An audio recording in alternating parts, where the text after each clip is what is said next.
Welcome to Bahuvu news. ముందుగా bulletin లో headlines.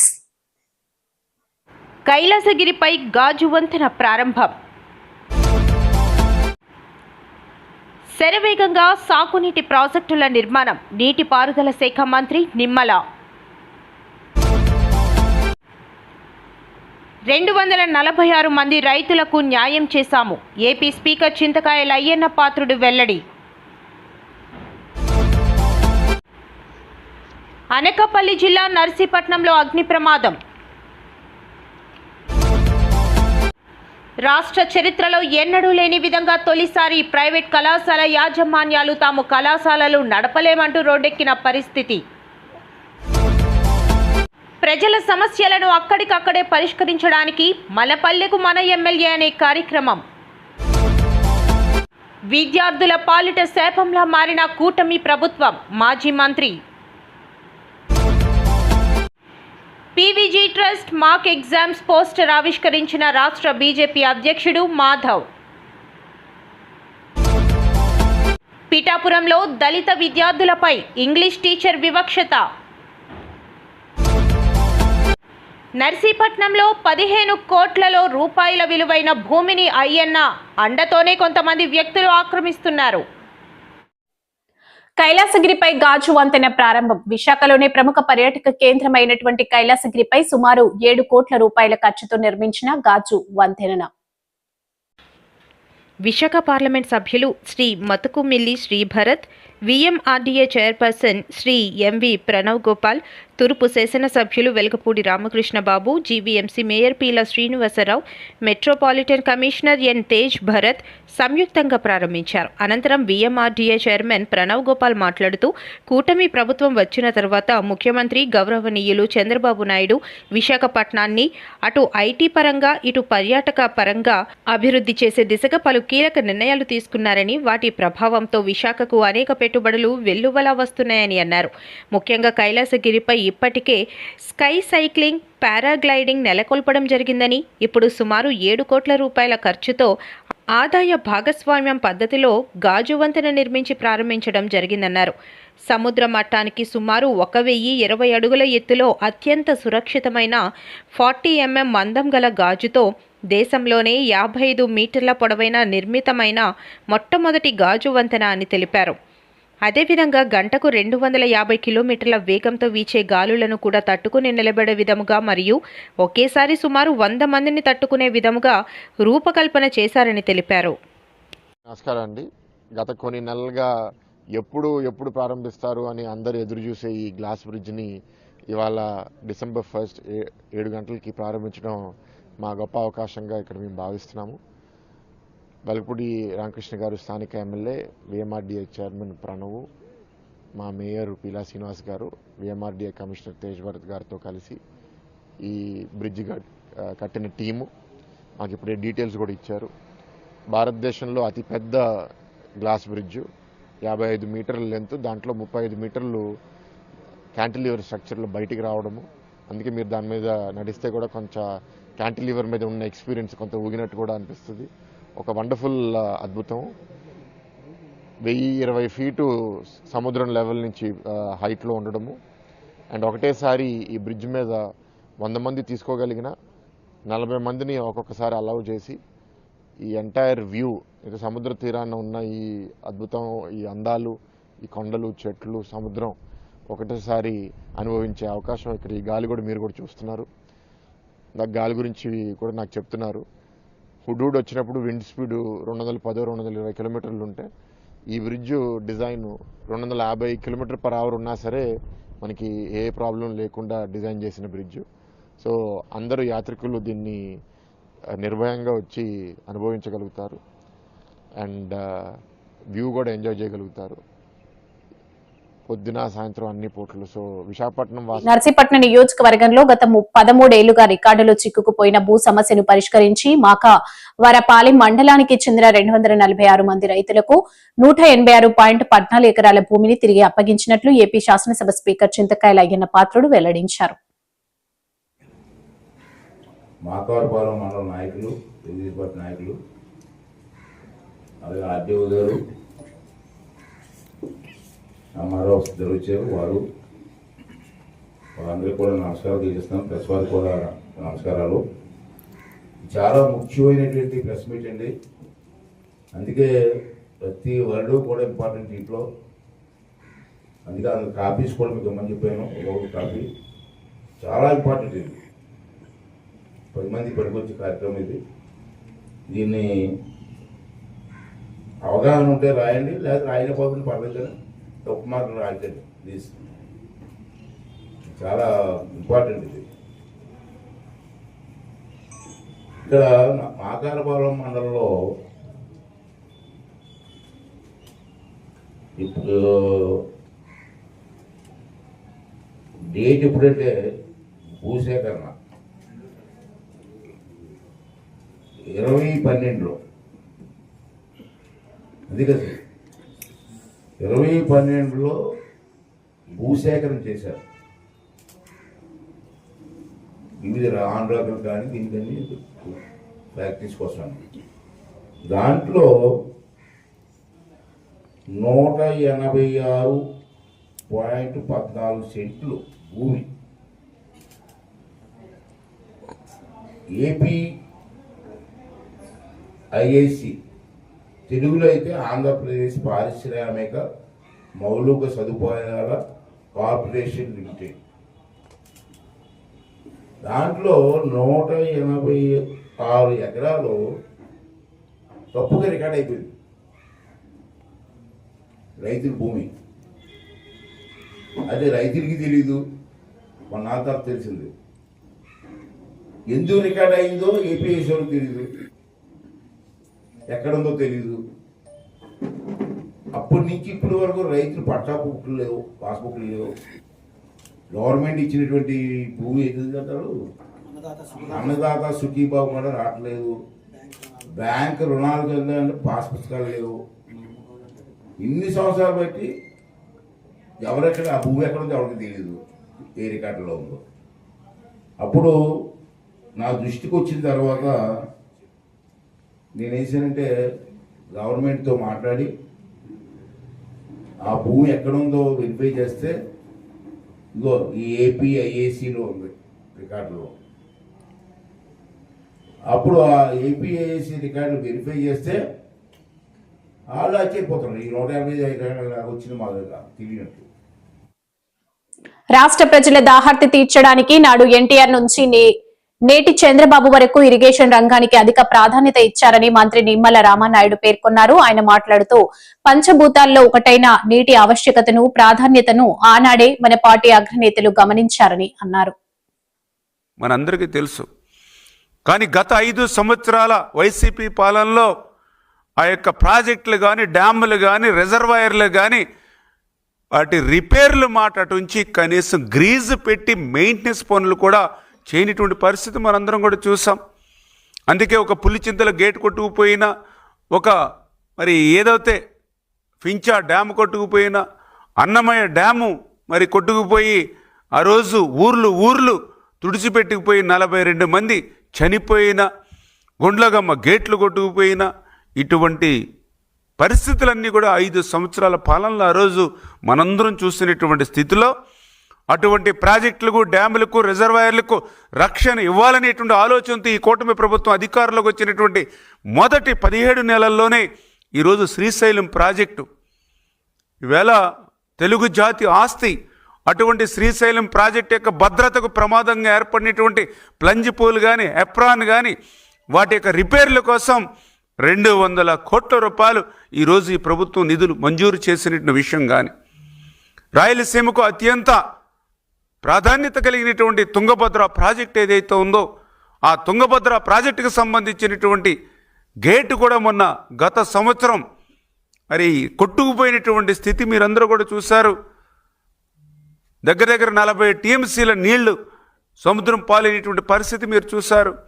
అటువంటి స్థితి నుంచి మళ్ళీ ఈరోజు అటువంటి తుంగభద్ర ప్రాజెక్టుకు సంబంధించినటువంటి ఒక గేటు కాదు, మొత్తం 33 గేట్లను కూడా నూతన గేట్లు ఏర్పాటు చేయాలనేటువంటి ఆలోచనతో 54 కోట్ల రూపాయలు ఈరోజు తుంగభద్రకు మరి వేల నిధులు కేటాయించినట్టు పనులు చేస్తున్నటువంటి విషయం కానీ, అదేవిధంగా ఈరోజు ఉభయ గోదావరి జిల్లాలకు సంబంధించినటువంటి కాటన్ మహాసేడు నిర్మాణం చేసినటువంటి ధవళేశ్వరం బ్యారేజీకి సంబంధించినటువంటి గేట్లు ప్రమాదభరితంగా ఉన్నాయని గత 5 సంవత్సరాల వైసీపీ పాలనలో జగన్కు మొరపెట్టుకున్నా కూడా అధికారుల మాట చెవికెక్కనటువంటి పాలన గతంలో చూసాం.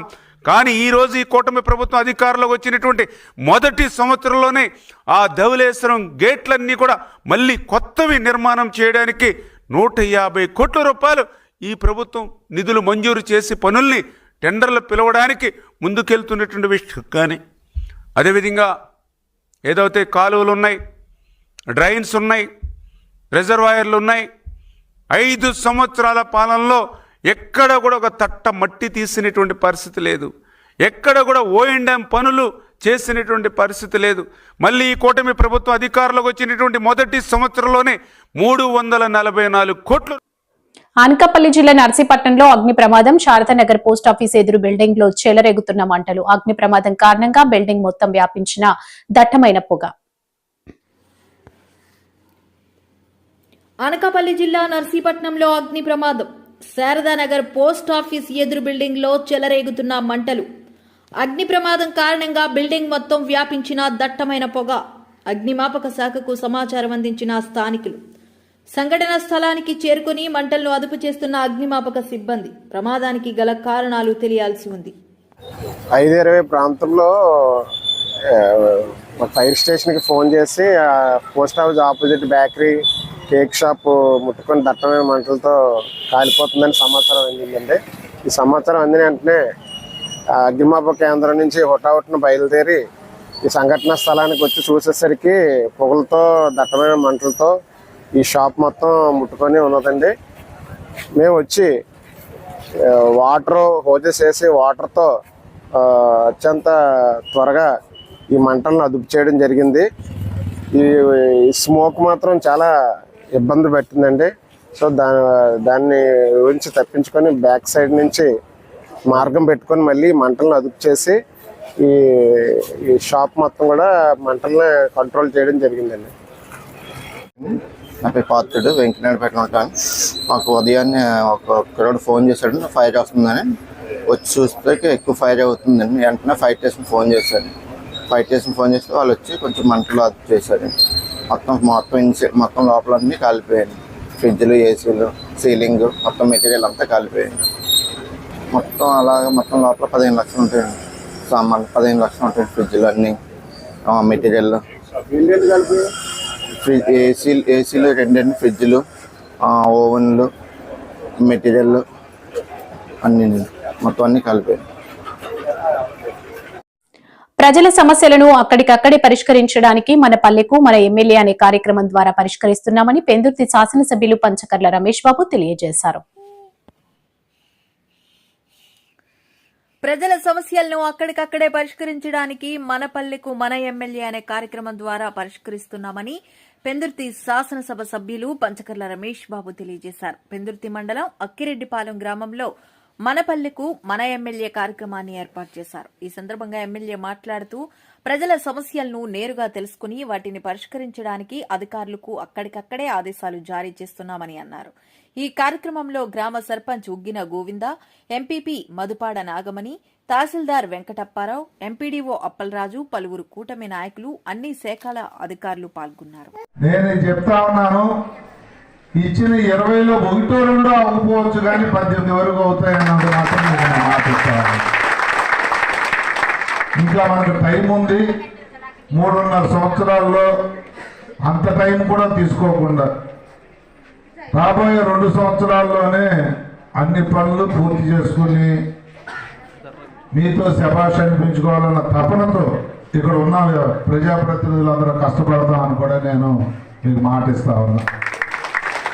మరి ఏమడిగారు, నేనేం చేస్తానని మాటిస్తున్నాను, మీరు కూడా వినాలి. రేపొద్దున్న మేము కూడా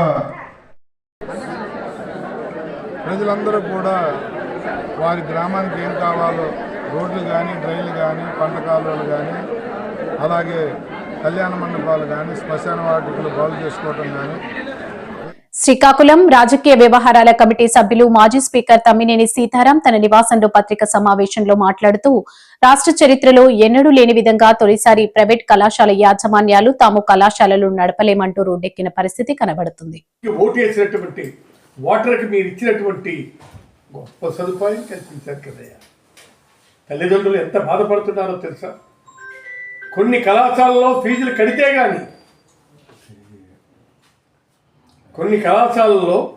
ఫీజులు కడితే కానీ విద్యార్థులపై సర్టిఫికేట్లు ఇవ్వనటువంటి పరిస్థితి ఉంది. ఇది ఎక్కడికి అన్యాయం? ఫీజు రియంబర్స్మెంట్కు అర్హత ఉండి కాలేజీల్లో జాయిన్ అయిన మీద పేద విద్యార్థులు, ప్రభుత్వ విద్యార్థులు నిధులు విడుదల చేయకపోవటం వల్ల కాలేజీలు ఫీజు కట్టమని ఒత్తిడి తేవడం వల్ల వాళ్ళు అప్పులు చేయలేక మధ్యలోనే ఎడ్యుకేషన్కి గుడ్ బై చెప్తున్నారు. ఇది ఎప్పుడు కూడాను మన జగన్మోహన్ రెడ్డి గారి టైంలో ఒక్కనాడు కూడా ఇలాంటి పరిస్థితి తలెత్తలేదని మీకు మనవి చేస్తున్నాం. We are challenging on this. If anybody would like to come forward, come to a common dais. నేను ఛాలెంజ్ చేస్తున్నాం. ఛాలెంజ్ రిసీవ్ చేసుకోవడం మీకు దమ్ముంటే రిసీవ్ చేసుకోవడం రండి. అంతేగాని ఎలాంటి పరిస్థితులు ప్రభుత్వం చెల్లించవలసిన బకాయిలు చెల్లించకపోవడంతో మధ్యలోనే విద్యార్థుల మీద ఒత్తిడి తెస్తున్న విద్యా సంస్థలు, మరి వాళ్ళకి ఎవరైతే వారికి డబ్బులు కావాలా? అందుకు ఆ ఫీజులు రిక్వైర్మెంట్ ఫీజులు ఏవైతే ఉన్నాయో అది కట్టాలి అని చెప్పి బకాయిలు చెల్లించేటంత వరకు కూడా వీళ్ళు చాలా సీరియస్గా వాళ్ళు ఒత్తిడి పెడుతున్నారు. వైఎస్ రాజశేఖర రెడ్డి పేద విద్య PVG trust mock exam poster ఆవిష్కరించిన రాష్ట్ర బీజేపీ అధ్యక్షుడు Madhav. PVG trust mock exams poster ఆవిష్కరించిన రాష్ట్ర బీజేపీ అధ్యక్షుడు మాధవ్. విద్యార్థులలో భయాన్ని పోగొట్టేందుకు జేఈఈ మెయిన్స్, ఎంసెట్ లాంటి ఇతర మాదిరి పరీక్షలను పీవీజీ చారిటబుల్ ట్రస్ట్ ఆధ్వర్యంలో విశాఖలో జనవరి నుండి జూన్ వరకు నిర్వహించేందుకు బృహత్తరమైన కార్యక్రమం ఏర్పాటు చేయనుంది అని రాష్ట్ర బీజేపీ అధ్యక్షుడు పీవీఎన్ మాధవ్ తెలిపారు. విశాఖలోని పార్టీ కార్యాలయంలో మాక్ టెస్ట్ సంబంధించిన పోస్టర్ని ఆవిష్కరించారు. ఈ సందర్భంగా మాధవ్ మాట్లాడుతూ పరీక్షలనగానే ఆందోళనతో, భయంతో విద్యార్థులు ఆత్మహత్యలు చేసుకుంటున్నారని, వాటిని నిర్మూలన కోసం వారికి అవగాహన కల్పించేందుకు పీవీజీ ట్రస్ట్ అసలైన పరీక్షల వలె మాక్ పరీక్షలు నిర్వహించేందుకు ముందుకు వచ్చారని, అందరూ రిజిస్ట్రేషన్ చేసుకుని ఈ మాక్ ఎగ్జామ్స్లో పాల్గొనాలని పిలుపునిచ్చారు. ఈ సందర్భంగా ట్రస్ట్ చేస్తున్న కార్యక్రమాలు అభినందించారు.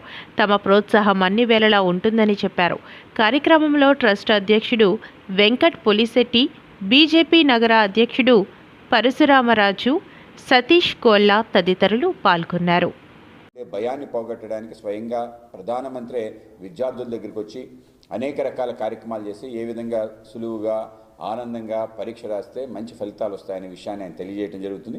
ఆ విధంగా అనేక రకాల గేమ్స్ని కూడా కండక్ట్ చేసి మొత్తం దేశవ్యాప్తంగా ఒక నూతన వరవడిని ప్రధానమంత్రి తీసుకురావడం జరిగింది. ఆ విధంగానే పీవీజీ చారిటబుల్ ట్రస్ట్ ఏదైతే అందరి జీవితాల్లో ఈ యొక్క ఎంసెట్ అనేది, ఐఐటి, జేఈ అనేది కూడా చాలా ముఖ్యమైన పరీక్షకి ఎంత మనం కష్టపడి ప్రిపేర్ అవుతామో, పరీక్ష రాసే సమయంలో అనేక రకాల భావోద్రేకాలకు లోనవుతాం. ఇంట్లో ఉండే ఒత్తిడి, పరిగెడుతూ అధికారంలోకి వచ్చిన తర్వాత 8 త్రైమాసికాలకు సంబంధించి ఫీజు బకాయిలు చెల్లించకుండా కూటమి ప్రభుత్వం విద్యార్థుల పాలిట శాపంలా మారిందని మాజీ మంత్రి ఆదిమూలపు సురేష్ మండిపడ్డారు. వైఎస్ఆర్సీపీ కార్యాలయంలో మీడియాతో మాట్లాడుతూ 7,800 కోట్ల ఫీజు బకాయిలు కొండలా పేరుకుపోయినా ప్రభుత్వం మొద్దు నిద్రపోతుందని ఆగ్రహం వ్యక్తం చేశారు.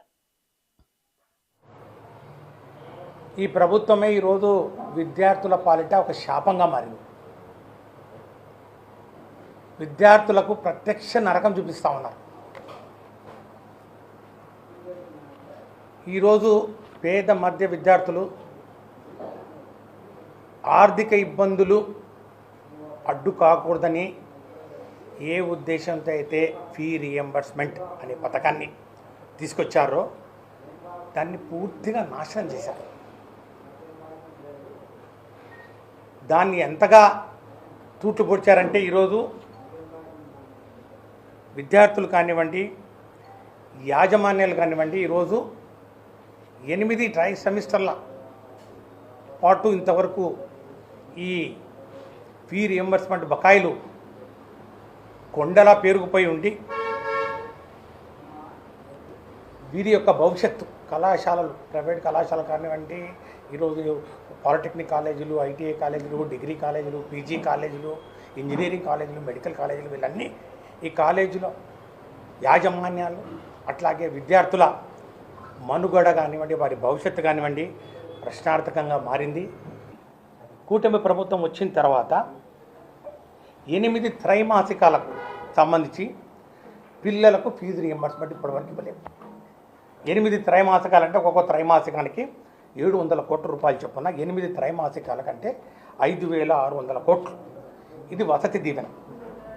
ఇక హాస్టల్లో మరి విద్యార్థులు ఉండాలి, మరి వారికి ఈ మెయింటెనెన్స్ ఖర్చు దానికి సంవత్సరం.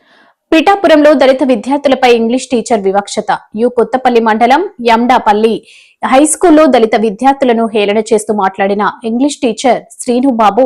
దాంతో తల్లిదండ్రులకి చెప్పిన విద్యార్థులు టీచర్ తీరుపై హెచ్ఎం సురేష్ భూషణంకి ఫిర్యాదు చేసిన తల్లిదండ్రులు. మా ఊరు ఎండపల్లి. నేను ఇలా జడ్బీపీ హెచ్ఎస్ స్కూల్ ఎండపల్లిలో చదువుతున్నాను. నేను 6వ తరగతి చదువుతున్నాను. నా రోల్ నెంబర్ 1. అయితే హెచ్ఎం సార్ కొన్ని రోజుల నుంచి ఇలా నడుపుతున్నారు. ఏంటంటే కుర్రోళ్ళు ఎస్సీ పేట ఏం బీకలేరు, మాల జాతి ఏం బీకలేరు అంటున్నారు. శ్రీనిబాబు సార్ ఏమో ఇలా మీ ఏం ఎస్ఓలు ఏం కాదు, మీరు ఏమన్నా పెద్ద పుడింగ్లు అనుకుంటున్నారా, ఎస్ఓలు అంటే ఎవరు భయపడరు అని శ్రీనిబాబు సార్ అంటున్నారు. మాకు ఈ 2 హెచ్ఎం సార్లు వద్దు, మాకు మేము ఈ స్కూల్ కి రావాలనుకుంటలేదు అసలు. మరి సార్లు అన్నం వాళ్ళంచే కుర్రోళ్ళు కూడా అన్నం పట్టారని మేము నమ్ముతున్నాం. అలాగే ఈ 2 హెచ్ఎం సార్లు తీసేవాలని మేము కోరుకుంటున్నాం. సైకిల్ తాళం గురించి పైకి వెళ్తే నా కాడికి లింక్ కడుతున్నారు, పిలిచి లింక్ కడుతున్నారు. మా క్లాస్ లో చదువుకున్న వాళ్ళు, అదే వాటి నుంచి వచ్చే వాళ్ళు అందరినీ ఉసేగిస్తా అన్నారు. మళ్ళీనేమో మా క్లాస్ లో చదువుకున్న ముదు ప్రేయర్ అన్న గాడిదని తిట్టారు, అసభ్యకరంగా ప్రవర్తిస్తున్నారు. మాకు హెచ్ఎం సార్ వద్దు, మాకు వేరే వాళ్ళు కాదు. మళ్ళీ ఎస్సీకి వాళ్ళు ఈ పెద్ద పుడింగ్లు ఏం చేయలేరు అన్నారు. ఈ గాంధార్ పక్కగానేమో మా క్లాస్ వాళ్ళు నిన్న ఊళ్ళో టిఫిన్ గా వస్తే సైకిల్ ఆపి మరీ కుట్టారు. మీరు పెద్ద పుడింగ్లు అనుకుంటున్నారు, 2 రూపాయలు కొడేసుకోవచ్చు అని చెప్పి పెద్ద అసభ్యకరంగా ప్రవర్తించారంట. మాకైతే హెచ్ఎం సార్ వద్దు, మేము ఇది మాకు ఈ పోరాటం మాకు. నర్సీపట్నంలో 15 కోట్ల రూపాయలు విలువైన భూమిని అయ్యన్న అండతోనే కొంతమంది వ్యక్తులు ఆక్రమిస్తున్నారని, దీనిపై చట్టపరమైన చర్యలు తీసుకోవాలని మాజీ ఎమ్మెల్యే ఉమాశంకర్ గణేష్ ప్రభుత్వాన్ని డిమాండ్ చేశారు. నర్సీపట్నంలో ప్రభుత్వ భూమిలో అక్రమంగా నిర్మాణం అవుతున్న సోలార్ ప్లాంట్ పనులను గణేష్ తన కార్యకర్తలతో కలిసి పరిశీలించారు. నర్సీపట్నం మున్సిపాలిటీలో బలిఘట్టం ఏరియాలో అన్నవరం శ్రీ సత్యనారాయణ స్వామి దేవస్థానం వారికి సర్వే నంబర్ 647లో 18 ఎకరాలు మరియు సర్వే నంబర్ 648లో 12 ఎకరాలు 20 సెంట్లు చొప్పున భూమి ఉంది. సుమారుగా 30 సంవత్సరాల పైనుండి ఆ భూములను ఆయా ప్రాంత రైతులు వ్యవసాయం చేస్తూ ప్రభుత్వమునకు కుస్తీ చెల్లిస్తున్నారు. ఈ భూమిని దేవాదాయ శాఖ వారు వేలంపాట ద్వారా రైతులకు ఇస్తుండేవారు. లీజుదారులు ఆ భూమిలో అగాకరకాయ, బీరా వంటి కూరగాయలు పండించేవారు. ఆ విషయాన్ని గమనించిన కొందరు అధికార పార్టీ రాజకీయ నాయకులు సుమారుగా 30 ఎకరాల 20 సెంట్లు భూమిని ఆక్రమించినప్పటికీ దేవాదాయ శాఖ వారు ఏమీ పట్టించుకోలేదు. ఎండోమెంట్ భూములపై ఆర్థిక స్తోమత కలిగిన మరియు ప్రముఖ టీడీపీ నాయకులు ప్రయత్నాలు చేస్తున్నట్టు సమాచారం. ఎటువంటి హక్కు లేకుండా సదరు వ్యక్తులు ప్రభుత్వ భూమిని కబ్జా చేసి వ్యాపార అవసరాలకు 2 నెలల నుండి ఆ ఎండోమెంట్ డిపార్ట్మెంట్ వారు కనీసం కన్నెత్తి చూడకపోవడం పలు అనుమానాలు కలిగిస్తుంది. సార్ అందరికీ నమస్కారం అండి. ఈరోజు నర్సీపట్నం మున్సిపాలిటీకి సంబంధించి బలిఘట్టంలో సుమారుగా కోట్ల విలువ చేసే భూమి ఇది. అంటే అన్నవరం దేవస్థానానికి సంబంధించిన భూములు ఇవన్నీ కూడా సుమారుగా 56 సంవత్సరాల నుంచి